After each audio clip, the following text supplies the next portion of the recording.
Going into their bye week, the Ravens are exactly what their record says they are. The game-to-game swings have been wild, but are you the least bit surprised the Ravens are 4-5 and lingering on the fringe of wild-card contention going into their bye week? Coming into the season, most thought the defense would be at least good, and the offense would stumble along, hampered by a lack of premium skill players. 9 weeks in, that's pretty much what we're looking at, a reality reinforced by Sunday's loss in Tennessee. The Ravens played well enough to win on defense, controlling Tennessee's running game, making 5 tackles for losses and picking off Marcus Mariota at a key moment. They lapsed in covering the middle of the field on a decisive fourth-quarter drive. But still, good enough. On offense, Joe Flacco tried to seize the initiative with 2 deep throws early in the game. But as has been the case for most of the season, those plays didn't connect. Flacco ended up averaging 5 yards an attempt. He also threw an ill-conceived interception that blunted the team's hopes of building a drive to start the second half. The Ravens were already facing a 10-point deficit by then, the result of an incredible string of special teams errors and penalties late in the second quarter. And this is not a team built to dig itself out of holes. Ravens can't overcome mistakes. Another poor offensive performance in 23-20 loss to Titans. The Ravens aren't bad. They stifle top receivers, force turnovers and run the ball well when they're trying to protect a lead.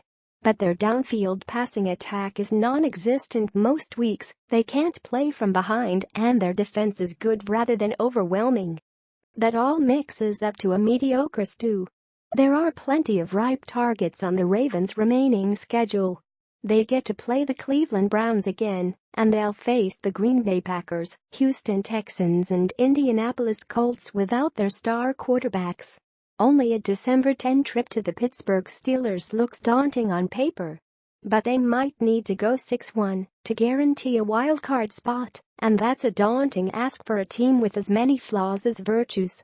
2. The Ravens tried to give Breshad Perriman a star turn, and it didn't work. Every week now, we hear teammates and coaches say Perriman needs just one stellar game to unlock his vast potential. And the Ravens did their determined best to give him that confidence boost in Tennessee. Flacco took a deep shot to Perriman on the first drive, but Perriman could not shake his defender and only got one hand on the ball.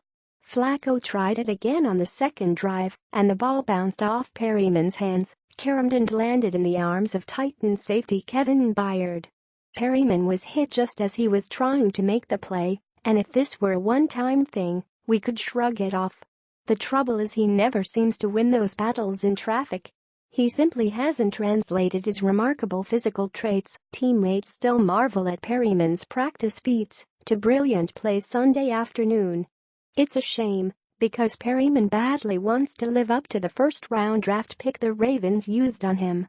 As harshly as fans criticize him, he's perhaps harder on himself. At some point, and it might come after the season, the Ravens are going to stop giving him chances. We've talked often this season about how they don't consistently embrace their adventurous side on offense. Marty Mornhinweg acknowledged as much last week when asked to assess his team's bipolar performances. The Ravens tried to be bold against the Titans, with Perriman as their arbiter. But attitude and game plan aren't enough. They need star power.